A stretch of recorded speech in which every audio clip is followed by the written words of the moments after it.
जी शुक्रिया जी, सारिਆਂ ਨੂੰ सत श्री अकाल। ਸਾਡੇ ਅੱਜ ਦੇ ਪ੍ਰੋਗਰਾਮ ਖਬਰ ਤੇ ਨਜ਼ਰ ਉਸ ਨੂੰ ਸਪਾਂਸਰ ਕਰਦੇ ਨੇ ਖਾਲਸਾ ਇੰਸ਼ੋਰੈਂਸ ਏਜੰਸੀ ਵਾਲੇ, ਜਿਨ੍ਹਾਂ ਦੇ ਕੋਲੋਂ ਤੁਸੀਂ ਹਰ ਇੱਕ ਤਰੀਕੇ ਦੀ ਇੰਸ਼ੋਰੈਂਸ ਕਰਵਾ ਸਕਦੇ ਹੋ। ਪੂਰੇ ਅਮਰੀਕਾ ਭਰ ਦੇ ਵਿੱਚ ਇੰਸ਼ੋਰੈਂਸ ਕਰਦੇ ਨੇ। ਇੰਸ਼ੋਰੈਂਸ ਬਾਰੇ ਪਤਾ ਕਰਨ ਲਈ ਕਾਲ ਕਰ ਸਕਦੇ ਹੋ ਨੰਬਰ 408-272-2500 ਦੇ ਉੱਤੇ। ਇਸ ਦੇ ਨਾਲ Krishan Dhanota Yuba City, Jaspal Singh Sacramento, GN tyre and lube ਵਾਲੇ, ਜਿਨ੍ਹਾਂ ਕੋਲ truck wash, oil change, air brake ਦਾ ਕੰਮ ਕਰਵਾ ਸਕਦੇ ਹੋ। ਨਵੇਂ ਪੁਰਾਣੇ ਟਾਇਰ ਵਾਜਿਬ ਕੀਮਤਾਂ 'ਤੇ ਖਰੀਦੋ। ਹੋਰ ਜਾਣਕਾਰੀ ਲਈ ਕਾਲ ਨਿੰਮਾ ਸਹੋਤਾ 2092770113 ਦੇ ਉੱਤੇ। ਅਤੇ ਨਾਲ ਹੀ Chicago pizza with a twist ਵਾਲੇ, ਜਿਨ੍ਹਾਂ ਕੋਲ ਹਰ ਤਰ੍ਹਾਂ ਦਾ veg, non veg, Indian style pizza ਤੁਸੀਂ ਆਰਡਰ ਕਰ ਸਕਦੇ ਹੋ। ਪੀਜ਼ਾ ਆਰਡਰ ਕਰਨ ਦੇ ਲਈ ਇਹਨਾਂ ਦੀਆਂ ਬਹੁਤ ਸਾਰੀਆਂ ਲੋਕੇਸ਼ਨਸ ਦੀ ਜਾਣਕਾਰੀ ਦੇ ਲਈ ਵੈਬਸਾਈਟ ਵਿਜ਼ਿਟ ਕਰੋ chicagopizzatwist.com ਅਤੇ 15% ਡਿਸਕਾਊਂਟ ਦੇ ਲਈ ਕੂਪਨ ਕੋਡ 13131313 ਉਸ ਦਾ ਇਸਤੇਮਾਲ ਕਰ ਸਕਦੇ ਹੋ। ਅਤੇ ਨਾਲ ਹੀ west coast truck driving school ਵਾਲੇ, ਜਿਹੜਾ ਕਿ ਤੁਹਾਨੂੰ ਟਰੱਕ ਦਾ ਲਾਇਸੈਂਸ ਬਹੁਤ ਹੀ ਘੱਟ ਸਮੇਂ ਵਿੱਚ ਲੈ ਕੇ ਦਿੰਦੇ ਨੇ। ਵਧੀਆ ਜਾਣਕਾਰੀ, ਵਧੀਆ ਸਿਖਲਾਈ ਦਿੰਦੇ ਨੇ। ਹੋਰ ਜਾਣਕਾਰੀ ਲਈ ਕਾਲ ਕਰੋ ਅਜੀਤ ਅਟਵਾਲ 5593744541 ਜਾਂ ਫਰਾਂਸਿਸਕੋ ਰਵੇਰਾ 5598000590 ਦੇ ਉੱਤੇ। ਇਹਨਾਂ ਸਾਰਿਆਂ ਦਾ ਬਹੁਤ ਬਹੁਤ ਧੰਨਵਾਦ। ਜੇਕਰ ਤੁਸੀਂ ਜਾਂ ਕੋਈ ਹੋਰ ਕਾਰੋਬਾਰ ਇਸ ਪ੍ਰੋਗਰਾਮ ਨੂੰ ਸਪਾਂਸਰ ਕਰਨਾ ਚਾਹੁੰਦੇ ਹੋ, ਸੰਪਰਕ ਕਰ ਸਕਦੇ ਹੋ ਨੰਬਰ 4087227698 ਦੇ ਉੱਤੇ। ਮਿੰਟੂ ਜੀ, ਗੱਲਬਾਤ ਦਾ ਸਿਲਸਿਲਾ, ਖਬਰਾਂ ਦੇ ਉੱਤੇ ਨਜ਼ਰ ਬਣਾਉਣ ਦਾ ਸਿਲਸਿਲਾ ਕਰੀਏ ਸ਼ੁਰੂ। ਕਹਿੰਦੇ ਚੋਣਾਂ ਤੋਂ ਪਹਿਲਾਂ ਮੱਧ ਪ੍ਰਦੇਸ਼ ਵਿੱਚ ਭਾਜਪਾ ਨੂੰ ਝਟਕਾ। ਇਹਨਾਂ ਨੂੰ ਹੁਣ ਝਟਕੇ ਹੀ ਲੱਗਣੇ ਆ। ਇਹਨਾਂ ਨੇ ਬਥੇਰੇ ਝਟਕੇ ਲਾ ਲਏ ਆ ਦੂਜਿਆਂ ਨੂੰ, ਕਿਉਂਕਿ ਤੁਹਾਨੂੰ ਪਤਾ ਹੀ ਹੈ ਕਿ ਜਿਹੜੇ ਰਾਜਨੀਤਿਕ ਲੋਕ ਹੁੰਦੇ ਆ ਨਾ, ਇਹ ਮੌਸਮ ਦਾ ਵੀ ਬਹੁਤ ਜ਼ਿਆਦਾ ਗਿਆਨ ਰੱਖਦੇ ਆ। ਜਿਵੇਂ ਮੌਸਮ ਵਿਗਿਆਨੀ ਕਹਿੰਦੇ ਆ ਨਾ ਕਿ ਆਹ ਕੁਛ ਹੋ ਜਾਣਾ, ਆਹ ਕੁਛ ਹੋ ਜਾਣਾ, ਪੱਛਮ ਵੱਲ ਚੱਕਰਵਾਤ ਬਣੂਗਾ, ਪੂਰਬ ਵੱਲ ਤੋਂ ਹਵਾਵਾਂ ਆਉਣਗੀਆਂ। ਏਦਾਂ ਇਹਨਾਂ ਦਾ ਵੀ ਗੈਸ ਬਹੁਤ ਤਗੜਾ ਹੁੰਦਾ ਹੈ ਵੀ ਮੌਸਮ ਵਿਗਿਆਨੀ ਦੀ ਤਰ੍ਹਾਂ ਹੀ ਸੋਚਦੇ ਵਿਚਾਰਦੇ ਆ ਕਿ ਐਤਕੀ ਹਵਾ ਦਾ ਰੁਖ ਕਿੱਧਰ ਰਹਿਣਾ ਵਾ, ਕਿੱਧਰੋਂ ਨੇਰ ਤੂਫਾਨ ਆ ਸਕਦਾ, ਕੌਣ ਹੁੰਜਿਆ ਜਾ ਸਕਦਾ। ਇਹ ਤਕਰੀਬਨ ਸੰਕੇਤ ਹੁੰਦਾ ਕਿ ਕਿਹੜੇ ਪਾਸਿਓਂ ਹਵਾਵਾਂ ਚੱਲਣੀਆਂ ਤੇ ਕਿਹਨੇ ਹੁੰਜਿਆ ਜਾਣਾ। ਸੋ ਮੱਧ ਪ੍ਰਦੇਸ਼ ਦੇ ਵਿੱਚ ਸਮਾਜ ਕਲਿਆਣ ਬੋਰਡ ਦੀ ਜਿਹੜੀ ਪ੍ਰਧਾਨ ਸੀ ਪਦਮਾ ਸ਼ੁਕਲਾ, ਉਹਨੇ ਆਪਣੇ ਅਹੁਦੇ ਤੋਂ ਅਸਤੀਫਾ ਦੇ ਕੇ ਇਹਨਾਂ ਨੂੰ ਟਾਟਾ ਕਹਿ ਕੇ ਤੇ ਮੁੜ ਕੇ ਜੋ ਕਾਂਗਰਸ ਦਾ ਪੰਜਾ ਉਹ ਥਾਮ ਲਿਆ। ਯਾਨੀ ਬਹੁਤ ਵੱਡਾ ਝਟਕਾ, ਕਿਉਂਕਿ ਇਹ ਜੋ ਪਦਮਾ ਸ਼ੁਕਲਾ ਇਹ ਬਹੁਤ ਵੱਡਾ ਇੱਕ ਵਿਕਾਰ ਰੱਖਦੀ ਆ, ਖਾਸ ਤੌਰ ਤੇ ਵਿਜੇ ਰਾਘਵਗੜ੍ਹ ਵਿਧਾਨ ਸਭਾ ਸੀਟ ਤੋਂ। ਔਰ ਐਤਕੀ ਜਦੋਂ ਹਾਰੀ ਸੀ, ਮੇਰੇ ਖਿਆਲ ਦੇ ਨਾਲ ਮੈਨੂੰ ਯਾਦ ਆ ਕਿ ਮਸੀਂ 900 ਵੋਟ ਤੇ ਹਾਰੀ ਸੀ, ਸਿਰਫ 900 ਵੋਟ ਤੇ ਕਾਂਗਰਸੀ ਉਮੀਦਵਾਰ ਤੋਂ। ਯਾਨੀ ਇਸ ਇਲਾਕੇ ਦੇ ਵਿੱਚ ਖਾਸ ਤੌਰ ਤੇ ਵਿਜੇ ਰਾਘਵਗੜ੍ਹ ਦੇ ਵਿੱਚ ਜਿਹੜਾ ਵਕਾਰ ਆ, ਔਰ ਵੈਸੇ ਵੀ ਧੜੱਲੇਦਾਰ ਆਗੂ ਗਿਣੀ ਜਾਂਦੀ ਸੀ ਭਾਰਤੀ ਜਨਤਾ ਪਾਰਟੀ ਦੀ। ਤਾਂ ਇਹ ਨਰਿੰਦਰ ਮੋਦੀ ਦੇ ਦੌਰੇ ਤੋਂ ਪਹਿਲਾਂ, ਕਿਉਂਕਿ ਨਰਿੰਦਰ ਮੋਦੀ ਸਾਹਿਬ ਨੂੰ ਹੁਣ ਮੱਧ ਪ੍ਰਦੇਸ਼ ਵਾਲੇ ਦੌਰੇ ਜਿਹੜੇ ਆ ਉਹ ਪੈਣੇ ਸ਼ੁਰੂ ਹੋ ਗਏ ਆ। ਦੌਰੇ ਉਹਨਾਂ ਨੂੰ ਨਹੀਂ ਪੈਣੇ, ਮਤਲਬ ਕਿ ਉਹਨਾਂ ਨੂੰ ਪੈਣੇ ਸ਼ੁਰੂ ਹੋ ਗਏ, ਉਹਨਾਂ ਨੂੰ ਹੁਣ ਉੱਥੇ ਕਰਨੇ ਪੈਣੇ। ਸੋ ਇਹਨਾਂ ਨੇ ਜੋ ਉੱਥੇ ਇਹ ਦੌਰੇ ਪ੍ਰਾਰੰਭ ਕਰਨੇ ਸੀ, ਉਸ ਤੋਂ ਪਹਿਲਾਂ ਇਹ ਜਿਹੜਾ ਦੌਰਾ ਪਿਆ ਇਹਨਾਂ ਨੂੰ, ਉਹ ਮੇਰੇ ਖਿਆਲ ਦੇ ਨਾਲ ਕਾਫੀ ਵੱਡਾ ਝਟਕਾ। ਤਾਂ ਦੂਸਰੀ ਚੀਜ਼ ਇਹ ਆ ਕਿ ਸਰਵੇ ਵੀ ਜਿਹੜੇ ਹੁਣ ਤੱਕ 2 ਆਏ ਆ, ਉਹ ਵੀ ਇਹਨਾਂ ਦੇ ਉਲਟ ਆ। ਸ਼ਿਵਰਾਜ ਸਿੰਘ ਦੀ ਆਪਣੀ ਜਿਹੜੀ ਉੱਥੇ ਕਾਰਕਰਦਗੀ ਆ, ਉਹ ਵੀ ਤੁਹਾਨੂੰ ਪਤਾ ਹੀ ਆ ਕਿ ਕਿਸ ਤਰੀਕੇ ਦੀ ਉੱਥੇ ਤੇ ਉਹਦੇ ਹਰੇਕ ਕਾਫਲੇ ਤੇ ਤਕਰੀਬਨ ਪੱਥਰ ਵੱਜ ਜਾਂਦੇ ਆ। ਤਾਂ ਇਹੋ ਹੀ ਆ ਸੰਕੇਤ, ਜਿਵੇਂ ਮੈਂ ਤੁਹਾਨੂੰ ਕਿਹਾ ਕਿ ਇਹ ਮੌਸਮ ਵਿਗਿਆਨੀ ਹੁੰਦੇ, ਇਹਨਾਂ ਨੂੰ ਪਤਾ ਹੁੰਦਾ ਕਿ ਐਤਕੀ ਕਿਸ ਰੁੱਖ ਦੀ ਹਵਾ ਚੱਲਣੀ ਆ, ਕਿਹਦੇ ਉਲਟ ਹਵਾ ਚੱਲਣੀ ਆ। ਤਾਂ ਤੁਸੀਂ ਆਪ ਹੀ ਅੰਦਾਜ਼ਾ ਲਾ ਲਓ ਕਿ ਜਦੋਂ ਉੱਤਰ ਪ੍ਰਦੇਸ਼ ਦੇ ਵਿੱਚ ਰੀਤਾ ਬਹੁਗੁਣਾ ਜੋਸ਼ੀ ਕਾਂਗਰਸ ਛੱਡ ਕੇ ਭਾਰਤੀ ਜਨਤਾ ਪਾਰਟੀ 'ਚ ਚਲੇ ਗਈ ਸੀ, ਤਾਂ ਇਹਨਾਂ ਨੇ ਕਿਹਾ ਸੀਗਾ ਕਿ ਨਿਸ਼ਾਨੀ ਹੈ ਕਿ ਕਾਂਗਰਸ ਜਿਹੜੀ ਆ ਉਹ ਹੁਣ ਤਕਰੀਬਨ ਪਹੁੰਚੀ ਜਾ ਚੁੱਕੀ ਆ। ਤਾਂ ਠੀਕ ਉਸੇ ਤਰ੍ਹਾਂ ਦਾ ਹੀ ਝਟਕਾ ਮੱਧ ਪ੍ਰਦੇਸ਼ ਦੇ ਵਿੱਚ ਆ ਕਿ ਹੁਣ ਮੱਧ ਪ੍ਰਦੇਸ਼ ਦੀ ਜਿਹੜੀ ਭਾਰਤੀ ਜਨਤਾ ਪਾਰਟੀ ਉਹ ਇਹ ਚੀਜ਼ ਸਵੀਕਾਰ ਕਰੂਗੀ ਕਿ ਸੰਕੇਤ ਇਹ ਮਿਲਦੇ ਆ ਕਿ ਹਵਾਵਾਂ ਦੇ ਰੁਖ ਐਤਕੀ ਪੁੱਠੇ ਆ। ਜੀ ਆਪਾਂ ਮਿੰਟੂ ਜੀ ਗੱਲ ਕਰੀਏ ਪੰਜਾਬ ਦੇ ਵਿੱਚ, ਕਹਿੰਦੇ ਕਾਫੀ ਭਾਰੀ ਮੀਂਹ ਜਿਹੜੇ ਉਹ ਪੈ ਰਹੇ ਨੇ ਤੇ ਇਸ ਦੇ ਚੱਲਦਿਆਂ ਰੈੱਡ ਅਲਰਟ ਜਾਰੀ ਕੀਤਾ ਗਿਆ। ਬਹੁਤ ਜਾਨ ਮੁੱਠੀ ਚਾਈ ਹੋਈ ਆ ਲੋਕਾਂ ਦੀ। ਔਰ ਆ ਜਿਹੜੇ 24 ਘੰਟੇ ਆ, ਇਹ ਨਾ ਸਿਰਫ ਪੰਜਾਬ ਦੇ ਲਿਹਾਜ਼ ਨਾਲ ਵੇਖੀਏ ਤੇ ਬਲਕਿ ਜੋ ਹਿਮਾਚਲ ਪ੍ਰਦੇਸ਼ ਆ ਉਹਦੇ ਲਈ ਵੀ ਬਹੁਤ ਮਹੱਤਵਪੂਰਨ ਹੈ, ਕਿਉਂਕਿ ਉੱਥੇ ਪਹਾੜਾਂ ਦੇ ਵੀ ਬਹੁਤ ਜ਼ਿਆਦਾ ਬਾਰਿਸ਼ ਹੋ ਰਹੀ ਆ। ਸਾਡੇ ਇੱਥੇ 3 ਦਿਨ ਹੋ ਗਏ ਆ ਰੁਕ ਕੇ ਮੀਂਹ ਪੈਣ ਡਿਆ, ਕਈ ਥਾਵਾਂ ਤਾਂ ਲਗਾਤਾਰ ਹੀ ਵਰੀ ਜਾਂਦਾ ਹੈ। ਸਾਡੇ ਇਲਾਕੇ ਦੇ ਵਿੱਚ ਅੱਜ ਮੌਸਮ ਸਾਫ਼ ਹੋ ਗਿਆ, ਸੂਰਜ ਨਿਕਲ ਆਇਆ, ਹੁਣ ਤੇ ਚੰਨ ਵੀ ਝਾਤੀਆਂ ਮਾਰਦਾ ਪਿਆ ਸੀ ਅੰਬਰਾਂ ਚੋਂ। ਇੱਧਰਲੀ ਸਾਈਡ ਸਾਡੇ ਜਿਹੜੇ ਪਿੰਡ ਪੈਂਦੇ ਆ। ਇੱਧਰ ਤੇ ਵੈਸੇ ਵੀ ਪਾਣੀ ਹੈ ਜਿਹੜਾ ਬਹੁਤ ਘੱਟ ਆਉਂਦਾ, ਹੜ੍ਹ ਅਸੀਂ ਤਾਂ ਕਦੇ ਜ਼ਿੰਦਗੀ 'ਚ ਵੇਖੇ ਹੀ ਨਹੀਂ ਹੈ ਇਸ ਸਾਈਡ। ਪਰ ਜੋ ਪਾਰਲੀ ਸਾਈਡ ਆ, ਚੰਡੀਗੜ੍ਹ, ਅਨੰਦਪੁਰ ਸਾਹਿਬ, ਪਟਿਆਲਾ, ਮਾਝੇ ਦਾ ਕੁਛ ਇਲਾਕਾ, ਉੱਥੇ ਹਾਲੇ ਵੀ ਖਤਰਾ ਜਿਹੜਾ ਮੰਡਰਾਉਂਦਾ ਪਿਆ। ਉੱਦਾਂ ਸਾਡੇ ਇੱਥੇ ਲਾਗੇ ਫਾਜ਼ਿਲਕਾ, ਮੰਡੀ ਅਰਨੀ ਵਾਲਾ, ਉੱਥੋਂ ਗੰਗ ਕੈਨਾਲ ਨਿਕਲਦੀ ਹੈ ਜਿਹੜੀ ਰਾਜਸਥਾਨ ਨੂੰ ਪਾਣੀ ਲੈ ਕੇ ਜਾਂਦੀ ਆ, ਉਹ ਅੱਜ ਟੁੱਟ ਗਈ ਹੈ। ਉਹਨੇ ਕਾਫੀ ਮਾਰ ਕੀਤੀ ਆ। ਹੁਣ ਦੇਖਦੇ ਆ ਕਿ ਉਹਨੂੰ ਬੰਨ ਸਕਦੇ ਆ ਜਾਂ ਨਹੀਂ ਬੰਨ ਸਕਦੇ, ਕਿਉਂਕਿ ਪਾਣੀ ਉਹਦੇ 'ਚ ਬਹੁਤ ਜ਼ਿਆਦਾ ਆਉਂਦਾ। ਹੁਣ ਪਿੱਛੇ ਪਾਣੀ ਬੰਦ ਨਹੀਂ ਕੀਤਾ ਜਾ ਸਕਦਾ ਇਸ ਸੂਰਤ-ਹਾਲ ਦੇ ਵਿੱਚ, ਜਦੋਂ ਪਾਣੀ ਬਹੁਤ ਵੱਡੇ ਪੱਧਰ ਤੇ ਆ। ਖੈਰ ਹੁਣ ਇਸ ਸਮੇਂ ਜਿਹੜੀਆਂ ਤਾਜ਼ਾ ਪਰਿਸਥਿਤੀਆਂ ਨੇ ਉਹਦੇ ਵਿੱਚ ਸਭ ਤੋਂ ਵੱਡੀ ਅਪਡੇਟ ਇਹ ਆ ਕਿ ਮਾਧੋਪੁਰ ਹੈਡਵਰਕਸ ਤੋਂ ਪਾਕਿਸਤਾਨ ਨੂੰ ਪਾਣੀ ਛੱਡ ਦਿੱਤਾ ਗਿਆ। ਮੇਰੇ ਖਿਆਲ ਦੇ ਨਾਲ ਲਗਭਗ 25,500 ਕਿਊਸਿਕ ਪਾਣੀ ਹੈ ਜਿਹੜਾ ਇਹ ਛੱਡਿਆ ਗਿਆ।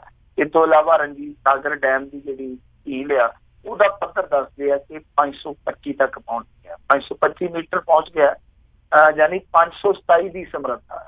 ਤੁਸੀਂ ਆਪ ਅੰਦਾਜ਼ਾ ਲਾ ਲਓ। ਤਾਂ ਪਿੱਛੇ ਪਹਾੜਾਂ 'ਚ ਮੀਂਹ ਪੈਣ ਡਿਆ ਦਾ ਮਤਲਬ ਆ ਕਿ ਜਿਹੜੀ ਸਮਰੱਥਾ ਤਕਰੀਬਨ ਉਹਦਾ ਪਾਣੀ ਹੈ ਜਿਹੜਾ ਪੂਰਾ ਹੋ ਚੁੱਕਿਆ। ਵੈਸੇ ਇਹਨਾਂ ਨੇ ਇੱਕ ਗੇਟ ਅੱਜ ਖੋਲਿਆ ਵੀ ਆ।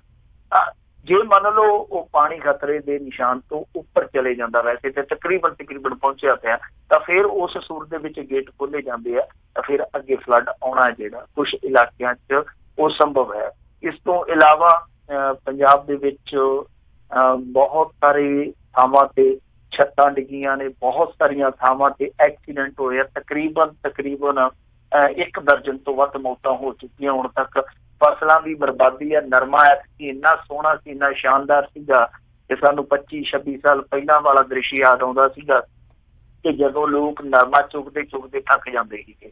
ਐਤਕੀ ਵੇਖ ਕੇ ਨਰਮਾ ਉਹੀ ਦੌਰ ਯਾਦ ਆਉਂਦਾ ਸੀਗਾ ਕਿ ਲੈ ਪਈ ਐਤਕੀ ਲੋਕ ਲੱਗ ਜਾਣਗੇ, ਕਿਉਂਕਿ ਐਤਕੀ ਭਾਅ ਵੀ ਚੰਗਾ ਸੀਗਾ। ਇਹਨਾਂ ਨੇ 1100 ਰੁਪਈਏ ਦਾ ਮੇਰੇ ਖਿਆਲ ਦੇ ਨਾਲ ਵਾਧਾ ਦਿੱਤਾ ਸੀਗਾ। 56-5700 ਤੋਂ ਰੇਟ ਸ਼ੁਰੂ ਹੋਇਆ। ਲੋਕਾਂ ਨੇ ਚੁਗਣਾ ਹੀ ਸ਼ੁਰੂ ਕੀਤਾ ਸੀ। ਨਰਮਾ ਦੇ ਫਲ ਪੈਣ ਡਿਆ ਸੀਗਾ। ਉਤੋਂ ਇਹ ਬਾਰਿਸ਼ ਟੁੱਟ ਪਈ ਹੈ, ਝੋਨਾ ਵਿਛਾ ਪਿਆ ਇਲਾਕਿਆਂ ਦੇ ਵਿੱਚ, ਸਬਜ਼ੀਆਂ ਦਾ ਨੁਕਸਾਨ ਹੋ ਗਿਆ। ਹੁਣ ਇਹਨਾਂ ਨੇ ਰੈੱਡ ਅਲਰਟ ਜਾਰੀ ਕਰ ਦਿੱਤਾ ਪੰਜਾਬ ਸਰਕਾਰ ਨੇ, ਔਰ ਫੌਜ ਨੂੰ ਚੌਕਸ ਰਹਿਣ ਦੀ ਹਦਾਇਤ ਕੀਤੀ ਗਈ ਹੈ। ਔਰ ਦੂਸਰੇ ਪਾਸੇ ਸਾਰੇ ਵਿਦਿਅਕ ਸੰਸਥਾਨਾਂ ਦੇ ਵਿੱਚ ਛੁੱਟੀ ਕਰ ਦਿੱਤੀ ਗਈ ਹੈ। ਖੁਦ ਮੈਸੇਜ ਦਿੱਤਾ ਮੁੱਖ ਮੰਤਰੀ ਨੇ। ਇਹ ਜਿਹੜੇ ਸੰਕੇਤ ਬਣਦੇ ਪਏ, ਤੁਸੀਂ ਆਪ ਹੀ ਅੰਦਾਜ਼ਾ ਲਾ ਲਓ ਕਿ ਮੁੱਖ ਮੰਤਰੀ ਹੈ ਜਿਹੜਾ ਸੁਚੇਤ ਰਹਿਣ ਦੇ ਸੰਦੇਸ਼ ਦੇਈ ਜਾਂਦਾ। ਫੌਜ ਨੂੰ ਅਲਰਟ ਤੇ ਕਰ ਦਿੱਤਾ ਗਿਆ। ਸੂਬੇ ਦੇ ਵਿੱਚ ਰੈੱਡ ਅਲਰਟ ਆ, ਸਕੂਲਾਂ ਦੇ ਵਿੱਚ ਛੁੱਟੀ ਕਰ ਦਿੱਤੀ ਗਈ ਆ। ਇਹਦਾ ਮਤਲਬ ਆ ਕਿ ਫਲੱਡ ਆਉਣ ਦੀ ਸੰਭਾਵਨਾ ਜਿਹੜੀ ਉਹ ਪੂਰੀ ਹਾਲੇ ਹੈ। ਤਾਂ ਉਧਰ ਮੀਂਹ ਨਹੀਂ ਰੁਕਦੇ ਪਏ, ਇੱਧਰੋਂ ਪਾਣੀ ਦੇ ਪੱਧਰ ਹੈ ਜਿਹੜੇ ਡੈਮਾਂ ਦੇ ਉਹ ਉਤਾਰ ਤੁਰੇ ਜਾਂਦੇ ਆ। ਸੋ ਖਤਰਾ ਜਿਹੜਾ ਬਹੁਤ ਗੰਭੀਰ ਆ। ਤਿਆਰੀਆਂ ਤੁਹਾਨੂੰ ਪਤਾ ਹੀ ਹੈ ਕਿ ਇੱਥੋਂ ਦੀ ਸਰਕਾਰ ਦੀਆਂ ਕਿਸ ਤਰ੍ਹਾਂ ਦੀਆਂ ਹੁੰਦੀਆਂ। ਇੱਕ ਵਾਰੀ ਅਸੀਂ ਤਰੀਕ ਭੁਗਤਣ ਗਏ ਸਾਂ, 2 ਜਣੇ ਕਚਹਿਰੀ ਦੇ ਵਿੱਚ ਇੱਕ ਟੁੱਟੀ ਜਿਹੀ ਬੇੜੀ ਰੱਖੀ ਫਿਰਦੇ ਸੀਗੇ, ਤੇ ਮੈਂ ਆਖਿਆ ਕਿ ਇੱਥੇ ਕੀ ਹੋਣ ਲੱਗਾ, ਟੁੱਟੀ ਜਿਹੀ ਬੇੜੀ ਆ। ਤੇ ਅਗਲੇ ਦਿਨ ਅਸੀਂ ਉਸੇ ਲੋਕਲ ਐਡੀਸ਼ਨ 'ਚ ਬੇੜੀ ਦੀ ਖਬਰ ਵੇਖ ਲਈ ਤੇ ਉਹਦੇ ਸਰਾਣੇ 3-4 ਬਾਬੂ ਖਲੋਤੇ ਤੇ ਉਹਨਾਂ ਨੇ ਖਬਰ ਲਵਾਈ ਹੋਈ ਸੀਗੀ ਅਖਬਾਰ ਦੇ ਵਿੱਚ, ਕਹਿੰਦੇ ਕਿ ਜੀ ਫਲਾਣੇ ਅਫਸਰ ਨੇ ਹੜ੍ਹਾਂ ਦੇ ਅਗਾਊਂ ਪ੍ਰਬੰਧਾਂ ਦਾ ਜਾਇਜ਼ਾ ਲਿਆ ਤੇ ਪ੍ਰਬੰਧ ਪੁਖਤਾ ਪਾਏ ਗਏ। ਤੇ ਉਹ ਬੇੜੀ ਇੰਨੀ ਜਰਜਰੀ ਸੀ, ਮੇਰੇ ਖਿਆਲ ਦੇ ਨਾਲ ਜੇ 10 ਫੁੱਟ ਦੇ ਖੱਡੇ 'ਚ ਵੀ ਸੁੱਟਦੀ ਮੁਸ਼ਕਿਲ ਹੀ ਪਾਰ ਨਿਕਲੇ। ਸੋ ਉਹਦੇ ਸਰਾਣੇ ਖੜ ਕੇ ਫੋਟੋ ਲਵਾ ਕੇ ਕਹਿੰਦੇ ਕਿ ਸਾਰੇ ਪ੍ਰਬੰਧ ਹੈ ਜਿਹੜੇ ਉਹ ਠੀਕ ਠਾਕ ਆ। ਸੋ ਇਸ ਤਰ੍ਹਾਂ ਦੀਆਂ ਚੀਜ਼ਾਂ ਜਿਹੜੀਆਂ ਉਹ ਸਾਡੇ ਇੱਥੇ ਹੈਗੀਆਂ। ਅਗਾਊਂ ਪ੍ਰਬੰਧਾਂ ਦੇ ਨਾਮ ਤੇ ਬਸ ਇੱਥੇ ਵਾਜਾ ਵਜਾਉਣ ਵਾਲੇ ਲੋਕ ਹੀ ਆ। ਹੁਣ ਤੇ ਇਹੋ ਹੀ ਆ ਕਿ ਟਾਲਾ ਹੋਵੇ ਵੱਧ ਤੋਂ ਵੱਧ, ਉਧਰ ਤਾਂ ਟਾਲਾ ਕਰ ਜਾਵੇ ਸੋ ਕਰ ਜਾਵੇ। ਪ੍ਰਬੰਧਾਂ ਦੇ ਨਾਂ ਤੇ ਕੁਛ ਨਹੀਂ ਹੈ। ਇੱਥੇ ਹੰਗਾਮੀ ਪਰਿਸਥਿਤੀਆਂ ਦੇ ਵਿੱਚ ਲੋਕਾਂ ਨੂੰ ਸੁਰੱਖਿਅਤ ਥਾਂ ਤੇ ਕੱਢਣ ਵਾਸਤੇ ਵੀ ਸਾਡੇ ਕੋਲ ਮਸ਼ੀਨਰੀ ਨਹੀਂ ਹੈ। ਕੌਮੀ ਪੱਧਰ ਤੋਂ ਜੇ ਕੋਈ ਮਿਲ ਜਾਵੇ ਇੱਥੇ ਤੇ ਸਭ ਕੁਛ ਓਦਾਂ ਹੀ ਆ। ਸੋ ਹੁਣ ਦੇਖਦੇ ਆ ਅਗਲੇ 24 ਘੰਟਿਆਂ ਦੇ ਵਿੱਚ ਕੀ ਬਣਦਾ, ਪਰ ਦੁਆ ਕਰਨੀ ਚਾਹੀਦੀ ਆ ਕਿ ਕੁਛ ਨਾ ਹੀ ਬਣੇ। ਉਹਦਾ ਲੋਕ ਆ ਜਿਹੜੇ ਉਹ ਕਮੈਂਟ ਕੱਸਦੇ ਪਏ ਆ ਹਰਿਆਣੇ ਵਾਲਿਆਂ ਤੇ ਰਾਜਸਥਾਨ ਵਾਲਿਆਂ ਤੇ, ਉਹ ਪੁੱਛਦੇ ਪਏ ਆ ਕਿਵੇਂ ਹੁਣ ਪਾਣੀ ਚਾਹੀਦਾ। ਜੀ ਅਗਲੀ ਜਿਹੜੀ ਆਪਾਂ ਮਿੰਟੂ ਜੀ ਗੱਲ ਕਰਦੇ ਹਾਂ, ਪੰਜਾਬ ਦੀ ਵਿਰੋਧੀ ਧਿਰ ਜ਼ਿਲ੍ਹਾ ਪਰਿਸ਼ਦ ਚੋਣਾਂ ਦੇ ਵਿੱਚ ਉਹਨਾਂ ਦਾ ਹੋਇਆ ਸਫਾਇਆ। ਇੱਥੇ ਲੋਕਾਂ ਨੂੰ ਸਾਫ਼ ਕਰਨ ਚੱਲੇ ਸੀ ਝਾੜੂ ਲੈ ਕੇ, ਤੇ ਝਾੜੂ ਆਪ ਹੀ ਸਾਫ਼ ਹੋ ਗਿਆ। ਸਮਾਂ ਜਿਹੜਾ ਉਹ ਫਿਰ ਤੁਹਾਨੂੰ ਪਤਾ ਹੀ ਹੈ ਕਿਸ ਤਰ੍ਹਾਂ ਰੰਗ ਦਿਖਾਉਂਦਾ। ਇਸ ਸਮੇਂ ਜਿਹੜੇ ਨਤੀਜੇ ਆਏ ਆ ਕੁੱਲ 353 ਜ਼ਿਲ੍ਹਾ ਪਰਿਸ਼ਦ ਸੀਟਾਂ ਲਈ, ਤਾਂ ਉਹਦੇ ਵਿੱਚੋਂ ਕਾਂਗਰਸ ਨੇ 331 ਜਿੱਤੀਆਂ 331 ਉਹਨਾਂ ਨੇ ਜਿੱਤੀਆਂ, 18 ਅਕਾਲੀਆਂ ਦੀਆਂ, 2 ਭਾਜਪਾ ਦੀਆਂ, 2 ਦੂਸਰਿਆਂ ਦੀਆਂ, ਤੇ ਆਮ ਆਦਮੀ ਪਾਰਟੀ ਕੋਲ ਕੀ ਬਚਿਆ? ਗੋਲ ਅੰਡਾ। ਸੋ ਕੁੱਲ ਮਿਲਾ ਕੇ ਇਹਨਾਂ ਦੇ ਕੋਲ 0-0। ਔਰ ਕਮਾਲ ਦੀ ਗੱਲ ਤੇ ਇਹ ਆ ਕਿ ਇਹਨਾਂ ਚੋਣਾਂ ਦੇ ਵਿੱਚ ਬਲਾਕ ਸੰਮਤੀਆਂ ਦੀਆਂ ਵੀ ਮੇਰੇ ਖਿਆਲ ਦੇ ਨਾਲ 2900 ਕੁੱਲ ਸੀਟਾਂ ਸੀ ਜਿਨ੍ਹਾਂ ਤੇ ਚੋਣਾਂ ਹੋਈਆਂ ਨੇ। 2900 ਦੇ ਵਿੱਚ ਮੁਸ਼ਕਲ ਦੇ ਨਾਲ ਹੀ ਮੇਰੇ ਖਿਆਲ ਦੇ ਨਾਲ ਦਰਜਨ ਭਾਵੇਂ ਇਹਨਾਂ ਦਾ ਕੋਈ ਜਿੱਤਿਆ ਹੋਵੇ, ਐਗਜ਼ੈਕਟ ਫਿਗਰ ਦਾ ਤੇ ਮੈਨੂੰ ਪਤਾ ਨਹੀਂ, ਪਰ ਛੋਟੀਆਂ ਚੋਣੀਆਂ ਬਹੁਤ ਛੋਟੀਆਂ ਚੋਣਾਂ ਹੈ। ਖੈਰ, ਤਾਂ ਇਹਨਾਂ ਚੋਣਾਂ ਦੇ ਵਿੱਚ ਸਭ ਤੋਂ ਵੱਡੀ ਗੱਲ ਇਹ ਆ ਕਿ ਭਗਵੰਤ ਮਾਨ ਤੋਂ ਆਪਣਾ ਇਲਾਕਾ ਵੀ ਜਿਹੜਾ ਜਿੱਤਿਆ ਨਹੀਂ, ਸੁਖਪਾਲ ਖਹਿਰਾ ਤੋਂ ਆਪਣਾ ਇਲਾਕਾ ਨਹੀਂ ਜਿੱਤਿਆ ਗਿਆ। ਇਹਨਾਂ ਦਾ ਜਿਹੜਾ ਵਿਧਾਇਕ ਹੈ ਸੰਦੋਆ ਦੀ ਭੈਣ ਸਖੀ ਹਾਰ ਗਈ, ਜਿਹੜਾ ਇਹਨਾਂ ਦਾ ਵਿਧਾਇਕ ਹੈ, ਜਿਹਦਾ ਕਾਫੀ ਰੌਲਾ ਵੀ ਪਿਆ ਸੀਗਾ ਇੱਥੇ ਇਸ ਸੰਗਰੂਰ ਜ਼ਿਲ੍ਹੇ ਦੇ ਵਿੱਚ। ਭਗਵੰਤ ਮਾਨ ਦੀ ਵੀ ਇੱਕ ਰਿਸ਼ਤੇਦਾਰਨੀ ਹੈ ਜਿਹੜੀ ਦੱਸਦੇ, ਉਹ ਵੀ ਹਾਰ ਗਈ। ਸੋ ਇਹਨਾਂ ਦੀ ਆਪਾਂ ਕਹਾਂਗੇ ਕਿ ਦੋਵੇਂ ਧਿਰਾਂ ਦੀ ਜੇ ਕਾਰਗੁਜ਼ਾਰੀ ਦੇਖੀਏ ਤੇ ਹਾਰ ਦੀ ਘੜੀ ਇਹੋ ਜਿਹੀ ਆ ਕਿ ਲੱਗਦਾ ਇਹੋ ਕਿ ਦੋਹਾਂ ਧੜਿਆਂ ਦਾ ਮੁਕਾਬਲਾ ਹੋਣ ਡਿਆ ਕਿ ਸਭ ਤੋਂ ਪਹਿਲਾਂ ਥੱਲੇ ਕੌਣ ਜਾਊਗਾ। ਤੇ ਦੂਸਰੇ ਪਾਸੇ ਹੁਣ ਦੇਖੋ ਨਤੀਜਿਆਂ ਦਾ ਤਾਂ ਆਪਾਂ ਨੂੰ ਪਤਾ ਹੀ ਹੈ ਕਿ ਨਤੀਜੇ ਕਿਸ ਤਰ੍ਹਾਂ ਬਣਾਏ ਜਾਂਦੇ ਆ। ਜੋ ਵੀ ਸੱਤਾ ਨਸ਼ੀਨ ਹੁੰਦਾ, ਜੋ ਵੀ ਸੱਤਾ ਤੇ ਆਸੀਨ ਹੁੰਦਾ, ਕਿਸ ਤਰੀਕੇ ਨਾਲ ਉਹ ਨਤੀਜਿਆਂ ਨੂੰ ਕੁੱਟਦਾ, ਨਤੀਜਿਆਂ ਨੂੰ ਲੁੱਟਦਾ। ਇਹਦੇ 'ਚ ਕੋਈ ਸ਼ੱਕ ਨਹੀਂ ਹੈ ਕਿ ਕਾਂਗਰਸ ਦੀ ਚੋਣ ਜਿਹੜੀ ਆ ਉਹ ਧਨ ਨਾਲ, ਬਲ ਨਾਲ, ਜੋ ਵੀ ਫੰਡਾ ਵਰਤਿਆ ਜਾਂਦਾ ਰਾਜਨੀਤੀ 'ਚ, ਉਹ ਚਲਾ ਕੇ ਇਹਨਾਂ ਨੇ ਹਾਸਲ ਕੀਤਾ। ਇਹਦੇ 'ਚ ਕੋਈ ਸ਼ੱਕ ਨਹੀਂ ਹੈ ਕਿ ਜਿੱਤ ਇਹਨਾਂ ਨੇ ਇਸ ਤਰ੍ਹਾਂ ਲੁੱਟੀ ਕੁੱਟੀ ਹੈ। ਪਰ ਇਹਦੇ ਵਿੱਚ ਹੁਣ ਦੇਖੋ ਨਾ ਕਿ ਅਕਾਲੀਆਂ ਨੇ ਕੀ ਕੀਤਾ ਕਿ ਲੰਬੀ ਦੇ ਵਿੱਚ ਜਿੱਤ ਦਰਜ ਕਰ ਦਿੱਤੀ। ਸਭ ਤੋਂ ਜ਼ਰੂਰੀ ਚੀਜ਼ ਜਿਹੜੀ ਵੇਖਣ ਵਾਲੀ ਸੀ, ਕਿਉਂਕਿ ਮੁਕਤਸਰ ਦੇ ਵਿੱਚ ਸਭ ਤੋਂ ਜ਼ਿਆਦਾ ਧੂਮ ਧੜੱਕਾ ਹੋਇਆ ਸੀਗਾ। ਇੱਥੋਂ ਤੱਕ ਸੁਖਬੀਰ ਬਾਦਲ ਪਿੱਟਦਾ ਕਿ SSP ਹੈ ਜਿਹੜਾ ਉਹ ਹੀ ਲੀਡ ਕਰਦਾ ਪਿਆ ਸੀ ਬੂਥ ਕੈਪਚਰਿੰਗ ਕਰਨ ਵਾਲਾ। ਤਾਂ ਇੱਥੇ ਸਭ ਤੋਂ ਜ਼ਿਆਦਾ ਰੀਪੋਲਿੰਗ ਹੋਈ ਬੂਥਾਂ ਤੇ 36 ਥਾਵਾਂ ਤੇ, ਤਾਂ ਵੀ ਅਕਾਲੀ ਜਿਹੜੇ ਆ ਲੰਬੀ ਤੇ ਮਲੋਟ ਦੇ ਵਿੱਚੋਂ ਜਿੱਤ ਗਏ, ਯਾਨੀ ਆਪਣਾ ਹੱਥ ਬਚਾਉਣ 'ਚ ਕਾਮਯਾਬ ਰਹੇ। ਮਜੀਠੇ ਤੋਂ ਵੀ ਜਿੱਤ। ਪਰ ਇਹਨਾਂ ਦੀ ਦੇਖੋ ਇਸ ਤਰ੍ਹਾਂ ਟੈਕਸ ਦੇ ਵਿੱਚ ਵੀ ਕੋਈ ਜਿੱਤ ਨਹੀਂ ਆਈ। ਮਤਲਬ ਕਿ ਅਕਾਲੀਆਂ ਨੂੰ ਆਪਾਂ ਇਹ ਨਹੀਂ ਕਹਿ ਸਕਦੇ ਕਿ 18 ਲੈ ਕੇ ਕਹਿ ਦੇਣਾ ਕਿ ਅਸੀਂ ਜੀ ਬਹੁਤ ਬਤਾਜ ਬਾਦਸ਼ਾਹ ਵੱਡੇ, ਅਸੀਂ ਤੇ ਬਹੁਤ ਵੱਡਾ ਚਮਤਕਾਰ ਕਰ ਦਿੱਤਾ। ਨਹੀਂ, ਐਸੀ ਗੱਲ ਨਹੀਂ ਹੈ। ਪਰ ਫਿਰ ਵੀ ਇਹਨਾਂ ਕੋਲੋਂ ਕੁਛ ਵੀ ਨਹੀਂ ਹੋਇਆ। ਯਾਨੀ ਅਕਾਲੀ ਫਿਰ ਵੀ ਮਾੜੀ ਮੋਟੀ ਆਪਣੀ ਹੋਂਦ, ਆਪਣੀ ਹਾਜ਼ਰੀ ਹੈ ਜਿਹੜੀ ਦਰਸਾ ਗਏ। ਤਾਂ ਇਹਨਾਂ ਦੇ ਕੋਲੋਂ ਉਹ ਵੀ ਕੁਛ ਨਹੀਂ ਕਰਿਆ। ਉਹਦਾ ਕਾਰਨ ਸ਼ਾਇਦ ਇਹੋ ਹੀ ਸੀਗਾ ਕਿ ਇਹਨਾਂ ਨੇ ਵਿਰੋਧੀਆਂ ਨਾਲ ਲੜਨ ਦੀ ਥਾਂ ਤੇ ਆਪੋ ਵਿੱਚ ਦੀ ਜਿਹੜਾ ਆਡਾ ਲਾਇਆ ਸੀ ਉਹ ਕਿਤੇ ਨਾ ਕਿਤੇ ਨੁਕਸਾਨ ਕਰ ਗਿਆ। ਪਰ ਦੂਜੀ ਚੀਜ਼ ਦੇਖੋ, ਨਤੀਜੇ ਵੀ ਆਪਾਂ ਪਾਸੇ ਰੱਖ ਦਿੰਦੇ ਹਾਂ, 1 ਮਿੰਟ ਲਈ, ਕੁਛ ਸੈਕਿੰਡ ਲਈ ਨਤੀਜੇ ਵੀ ਪਾਸੇ ਰੱਖ ਦਿੰਦੇ ਹਾਂ ਕਿ ਨਤੀਜੇ ਆ ਜਿਹੜੇ ਉਹ ਤੁਹਾਨੂੰ ਪਤਾ ਹੀ ਹੈ ਕਿਸ ਤਰ੍ਹਾਂ ਤੈਅ ਕੀਤੇ ਜਾਂਦੇ। ਕਿਉਂਕਿ ਪੰਜਾਬੀ ਵੋਟਰ ਦੀ ਇੱਕ ਇਹ ਵੀ ਮਾਨਸਿਕਤਾ ਨਾ ਕਿ ਤਾਕਤਵਰ ਨੂੰ ਹੀ ਵੋਟ ਦਿੰਦਾ, ਕਿ ਜਿਹਦੇ ਕੋਲ ਤਾਕਤ ਆ ਇਹਨੂੰ ਵੋਟ ਦਈਏ, ਦੂਸਰੇ ਨੂੰ ਦੇ ਕੇ ਵੋਟ ਖਰਾਬ ਹੀ ਕਰਨੀ ਹੈ। ਵੋਟਰ ਹੈ ਜਿਹੜਾ ਉਹ ਅਲੱਗ ਤਬੀਅਤ ਰੱਖਦਾ ਇੱਥੋਂ ਦਾ ਪੰਜਾਬ ਦਾ। ਤਾਂ ਇਹਨਾਂ ਨਤੀਜਿਆਂ ਨੂੰ ਛੱਡ ਦਈਏ, ਵੋਟਰ ਦੀ ਮਾਨਸਿਕਤਾ ਨੂੰ ਛੱਡ ਦਈਏ। ਇੱਕ ਚੀਜ਼ ਜਿਹੜੀ ਹੋਰ ਵੀ ਨੈਗੇਟਿਵ ਜਾ ਰਹੀ ਆ ਆਮ ਆਦਮੀ ਪਾਰਟੀ ਦੇ ਪੱਖ 'ਚ, ਉਹ ਇਹ ਆ ਕਿ ਇਸ ਸਮੇਂ ਦੇਖੋ ਮੁੱਖ ਵਿਰੋਧੀ ਧਿਰ 'ਚ ਹੈਗੇ ਆਮ ਆਦਮੀ ਪਾਰਟੀ ਵਾਲੇ, ਪਰ ਮੁੱਖ ਵਿਰੋਧੀ ਧਿਰ ਦੀ ਭੂਮਿਕਾ ਕੌਣ ਅਦਾ ਕਰਦਾ ਪਿਆ? ਇਹ ਵੀ ਵੇਖਣ ਵਾਲੀ ਗੱਲ ਆ ਕਿ ਅਕਾਲੀ ਦਲ ਆਪਣੇ ਆਪ ਨੂੰ ਮੁੱਖ ਵਿਰੋਧੀ ਧਿਰ ਹੀ ਨਹੀਂ, ਉਹ ਸਰਕਾਰ ਵਜੋਂ ਵੀ ਪ੍ਰੋਜੈਕਟ ਕਰਦਾ ਪਿਆ ਕਿ ਅਸਲ ਦੇ ਵਿੱਚ ਚੰਗੀ ਸਰਕਾਰ ਅਸੀਂ ਉਹ ਦੇ ਸਕਦੇ ਹਾਂ। ਤਾਂ ਉਹ ਜਿਹੜੀ ਇਹਨਾਂ ਦੀ ਭੂਮਿਕਾ ਬਣ ਗਈ ਸੀਗੀ ਮੁੱਖ ਵਿਰੋਧੀ ਧਿਰ ਦੀ, ਤਾਂ ਉਹ ਵੀ ਤਕਰੀਬਨ ਲੱਗਦਾ ਕਿ ਜਾਂਦਾ। ਤਾਂ ਇਹਨਾਂ ਨੂੰ ਉਸ ਭੂਮਿਕਾ ਦੇ ਵਿੱਚ ਆਉਣ ਲਈ ਵੀ ਜਦੋਜਹਿਦ ਕਰਨੀ ਪੈ ਰਹੀ। ਇਹਨਾਂ ਨੇ ਪ੍ਰੋਗਰਾਮ ਦਿੱਤਾ ਸੀਗਾ ਕਿ ਮੁੱਖ ਮੰਤਰੀ ਦੀ ਅਸੀਂ ਕੋਠੀ ਘੇਰਾਂਗੇ, ਹੁਣ ਚੀਮਾ ਸਾਹਿਬ ਕਹਿੰਦੇ ਜੀ ਮੌਸਮ ਖਰਾਬ ਹੋ ਗਿਆ। ਤਾਂ ਇਹ ਹੁਣ ਦੇਖਣਾ ਹੋਏਗਾ ਆਮ ਆਦਮੀ ਪਾਰਟੀ ਉਸ ਭੂਮਿਕਾ 'ਚ ਕਦੋਂ ਆਉਂਦੀ ਹੈ। ਜਦਕਿ ਅਕਾਲੀ ਜੋ ਮਰਜ਼ੀ ਕੋਈ ਕਹੇ ਕਿ ਅਕਾਲੀ ਹੈ, ਅਕਾਲੀ ਉਹ ਆ, ਤਾਂ ਉਹ ਇਹਨਾਂ ਦੀ ਭੂਮਿਕਾ ਨੂੰ ਖੋ ਕੇ ਆਪ ਉਸ ਭੂਮਿਕਾ ਦੇ ਵਿੱਚ ਆਏ ਪਏ ਆ। ਤਾਂ ਜੇ ਆਮ ਆਦਮੀ ਪਾਰਟੀ ਆਪਣੀ ਭੂਮਿਕਾ ਵੀ ਜਿਹੜੀ ਉਹ ਗਵਾ ਦਊਗੀ ਤਾਂ ਮੇਰੇ ਖਿਆਲ ਦੇ ਨਾਲ ਫਿਰ ਇਹਨਾਂ ਦੇ ਕੋਲ ਬਚੇਗਾ ਕੀ, ਉਹ ਆਪ ਇਹਨਾਂ ਨੂੰ ਸੋਚ ਲੈਣਾ ਚਾਹੀਦਾ। ਬਿਲਕੁਲ ਜੀ। ਅਗਲੀ ਜਿਹੜੀ ਆਪਾਂ ਗੱਲ ਕਰਦੇ ਹਾਂ, ਮਿੰਟੂ ਜੀ ਵੀ ਕਹਿੰਦੇ ਜੋੜੇ ਦਾ ਕਤਲ ਕਿਸੇ ਹੋਰ ਹੀ ਦਿਸ਼ਾ ਨੂੰ ਤੁਰ ਪਿਆ। ਦੇਖੋ, ਇਹ ਨਾ ਕਤਲ ਹੋਇਆ ਸੀ ਪੰਡੋਰੀ ਖੱਤਰੀਆਂ ਪਿੰਡ ਦੇ ਵਿੱਚ, ਜ਼ਿਲ੍ਹੇ ਦੇ ਲਾਗੇ। ਤੇ ਇਹ ਜਿਹੜਾ ਕਤਲ ਸੀਗਾ ਇੱਕ ਜੋੜੇ ਦਾ ਕਤਲ ਸੀ, ਔਰ ਇਸ ਤੋਂ ਇਲਾਵਾ ਗਰਭ ਦੇ ਵਿੱਚ ਪਲ ਰਹੇ ਇੱਕ ਬੱਚੇ ਦਾ ਵੀ ਕਤਲ ਸੀ, ਕਿਉਂਕਿ ਜਿਹੜੀ ਬੀਬੀ ਸੀਗੀ ਉਹ 8-9 ਮਹੀਨਿਆਂ ਦੀ ਪ੍ਰੈਗਨੈਂਟ ਸੀ ਜੀ। ਤਾਂ ਜਦੋਂ ਇਹ ਕਤਲ ਹੋਇਆ ਪੰਜਾਬ ਦੇ ਵਿੱਚ ਇੱਕ ਵਾਰੀ ਸਨਸਨੀ ਫੈਲ ਗਈ ਕਿ ਆਖਰ ਐਸਾ ਵੱਡਾ ਪਾਪ ਜਿਹੜਾ ਉਹ ਕਿਉਂ ਕੀਤਾ ਗਿਆ। ਕਿਉਂਕਿ ਇਸ ਬੰਦੇ ਕੋਲੇ ਜੋ ਜੋੜੇ ਦੇ ਵਿੱਚ ਮਰਦ ਸੀਗਾ, ਤਾਂ ਇਹਦੇ ਬੰਦੇ ਕੋਲੇ 10-12 ਕਿੱਲੇ ਜ਼ਮੀਨ ਦੇ ਸੀਗੇ। ਇਸ ਇਲਾਕੇ ਦੇ ਵਿੱਚ ਇੰਨੀ ਜ਼ਮੀਨ ਕਾਫੀ ਮਹਿੰਗੇ ਰੱਖਦੀ ਆ।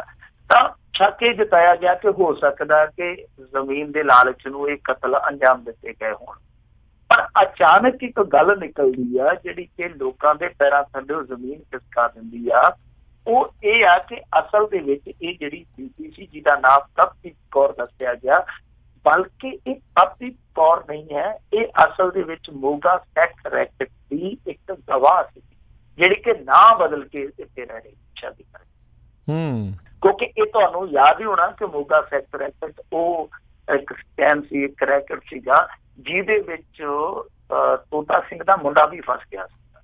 ਇਹ ਕੀ ਸੀਗਾ ਕਿ ਬਹੁਤ ਵੱਡੇ ਪੁਲਿਸ ਅਧਿਕਾਰੀ ਜਿਹੜੇ ਗਰੋਹ ਦੀ ਤਰ੍ਹਾਂ ਕੰਮ ਕਰਦੇ ਸੀਗੇ, ਬੀਬੀਆਂ ਨੂੰ ਵੱਡੇ ਕਾਰੋਬਾਰੀਆਂ ਦੇ ਸੰਪਰਕ ਚ ਲਿਆ ਕੇ ਫਿਰ ਉਹਨਾਂ ਨੂੰ ਬਲੈਕਮੇਲ ਕਰਕੇ ਕਰੋੜਾਂ ਰੁਪਏ ਵਸੂਲ ਕਰਦੇ ਸੀ। ਉਹਦੇ ਵਿੱਚ ਬਹੁਤ ਸਾਰੇ ਰਗੜੇ ਗਏ ਸੀ। CBI ਦੀ ਕੋਰਟ ਦੇ ਵਿੱਚ ਇਹ ਮਾਮਲਾ ਜਿਹੜਾ ਉਹ ਜ਼ੇਰੇ ਸੁਣਵਾਈ ਆ।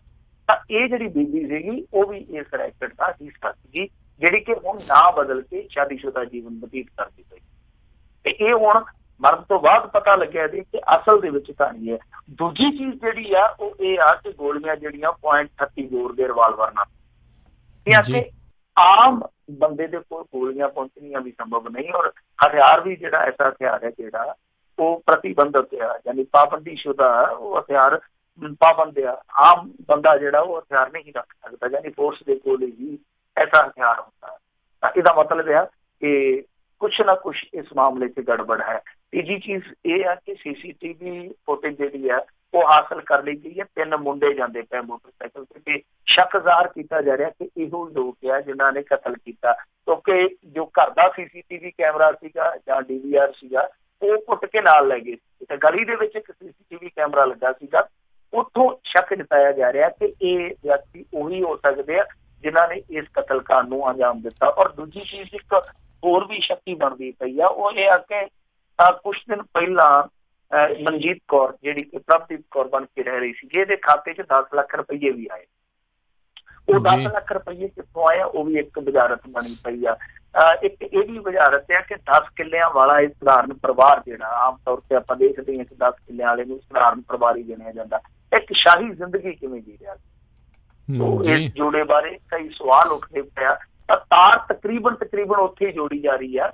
ਵੈਸੇ ਸ਼ੱਕ ਹੁੰਦਾ ਜਦੋਂ ਵੀ ਕੋਈ ਇਸ ਤਰ੍ਹਾਂ ਦੀ ਮਰਡਰ ਮਿਸਟਰੀ ਹੋਵੇ, ਸ਼ੱਕ ਜਤਾਇਆ ਜਾਂਦਾ, ਵੱਖ-ਵੱਖ ਚੋਰੀਆਂ ਤੇ ਕੰਮ ਕੀਤਾ ਜਾਂਦਾ ਕਿ ਕਿਤੇ ਇਹ ਤਾਂ ਨਹੀਂ ਹੈ ਕਿ ਉਸ ਸੈਕਸ ਰੈਕਟ ਦੇ ਨਾਲ ਇਹਦੀਆਂ ਤਾਰਾਂ ਜੁੜੀਆਂ, ਕਿਉਂਕਿ ਉਹਦੇ ਵਿੱਚ ਬਹੁਤ ਸਾਰੇ ਹਾਈ ਪ੍ਰੋਫਾਈਲ ਬੰਦੇ ਜਿਹੜੇ ਫਸੇ ਹੋ ਗਏ ਆ।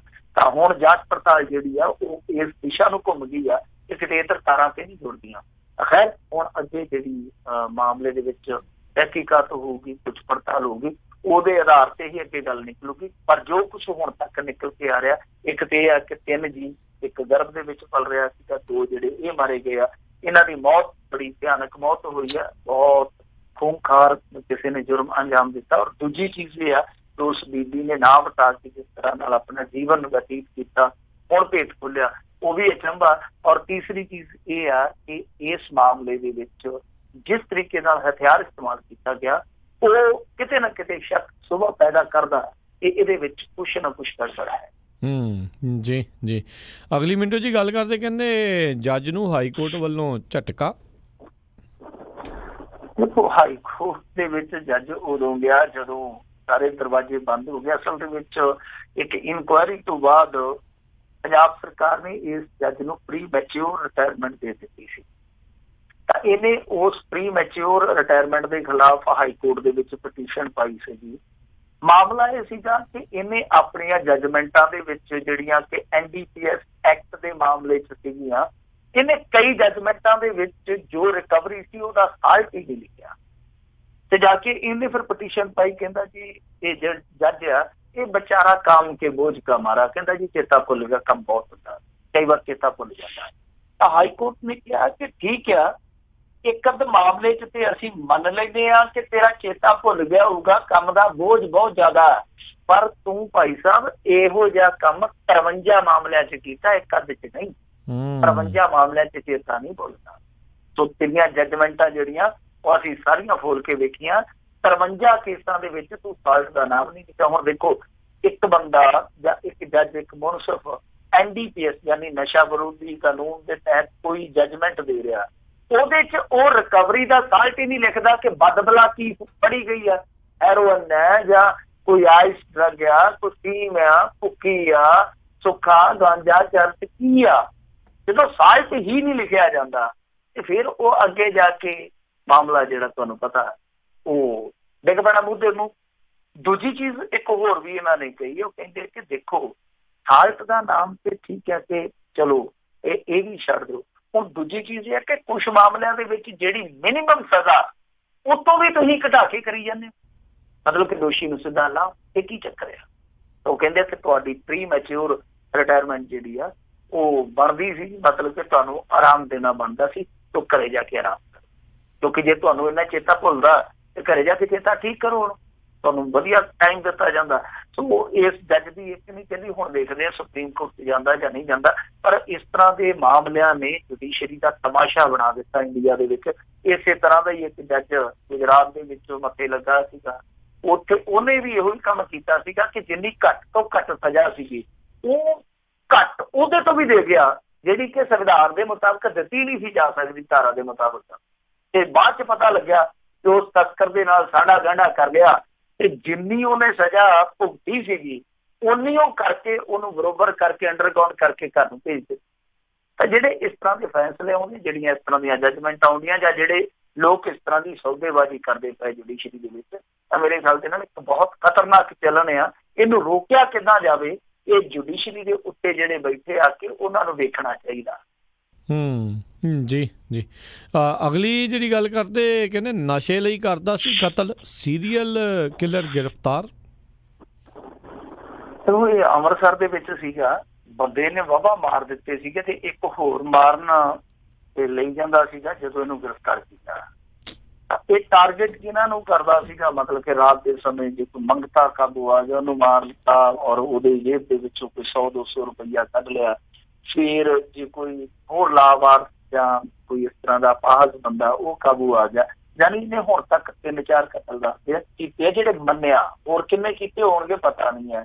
ਤਾਂ ਜਦੋਂ ਇੱਕ ਬੰਦੇ ਨੂੰ ਜਿੱਦਣਾ ਤੂਫਾਨੀ ਰਾਤ ਦੀ ਪਰਸੋਂ ਦੀ ਜਦੋਂ ਇਹ ਧੋ ਕੇ ਲਈ ਜਾਂਦਾ ਸੀਗਾ, ਮਤਲਬ ਕਿ ਇੱਕ 71 ਬਾਗ ਹੈ ਸ਼ਾਇਦ ਕੋਈ ਉੱਤੇ, ਤਾਂ ਉਹ ਜਦੋਂ ਪਿੱਛੇ ਲਈ ਜਾਂਦਾ ਸੀ ਉਸ ਬਾਗ ਦੇ, ਉਸ ਪਾਰਕ ਦੇ, ਤਾਂ ਠੀਕ ਉਸ ਸਮੇਂ ਪੁਲਿਸ ਨੇ ਟਰੈਪ ਕਰਕੇ ਇਹਨੂੰ ਫੜ ਲਿਆ, ਕਿਉਂਕਿ ਪੁਲਿਸ ਨੂੰ ਸ਼ੱਕ ਸੀਗਾ ਇਹ ਕੰਮ ਹੈ ਜਿਹੜਾ ਕਿਸੇ ਨਾ ਕਿਸੇ ਸੀਰੀਅਲ ਕਿਲਰ ਦਾ। ਪੁਲਿਸ ਨੇ ਫੜ ਲਿਆ ਬੰਦਾ, ਔਰ ਬੰਦੇ ਦੀ ਜਿਹੜੀ ਪਛਾਣ ਆ ਉਹ ਹੋਈ ਆ ਸੋਨੂ ਉਰਫ ਵਿੱਕੀ, ਵਾਸੀ ਸਮਸਤੀਪੁਰ ਬਿਹਾਰ, ਪਿੰਡ ਮਹਿਸ ਪੱਟੀ ਆ ਕੋਈ।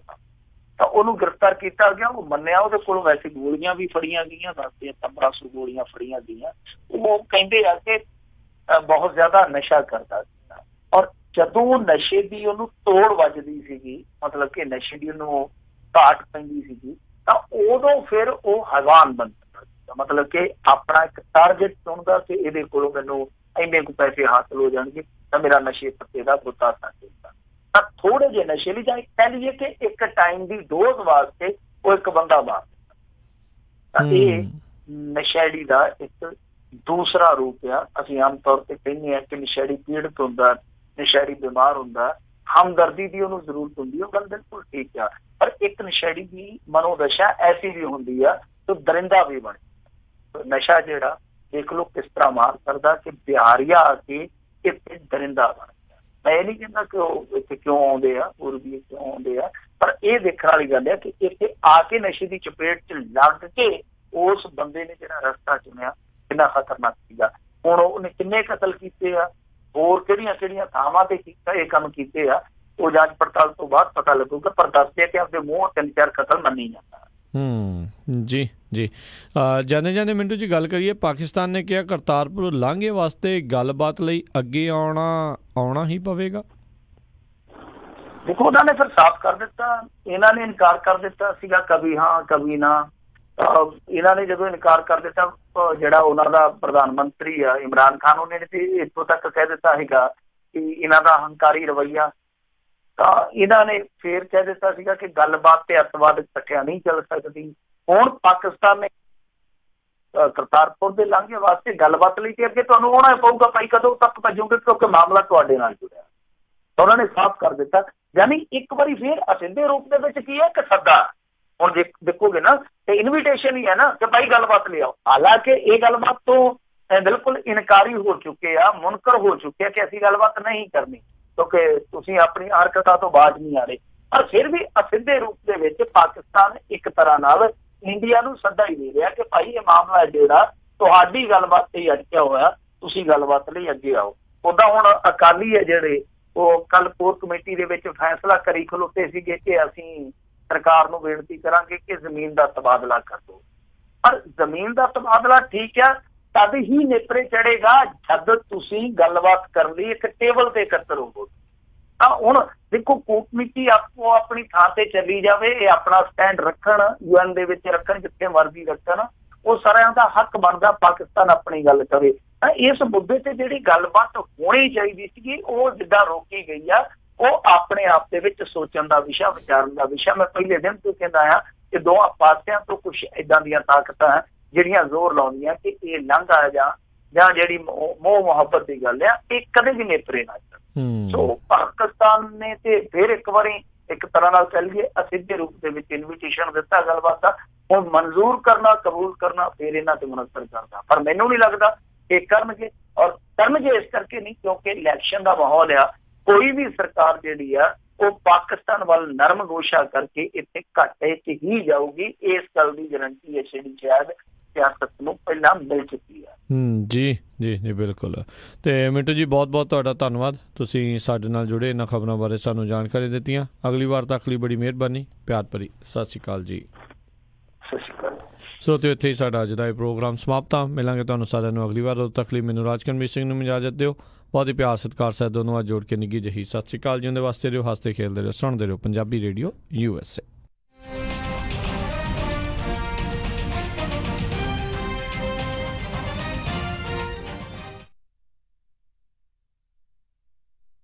ਤੁਸੀਂ ਸੁਣ ਰਹੇ ਹੋ Punjabi radio USA 1300 AM KWRU Fresno, 1470 AM KIID Sacramento, and 1450 AM KOBO Yuba City.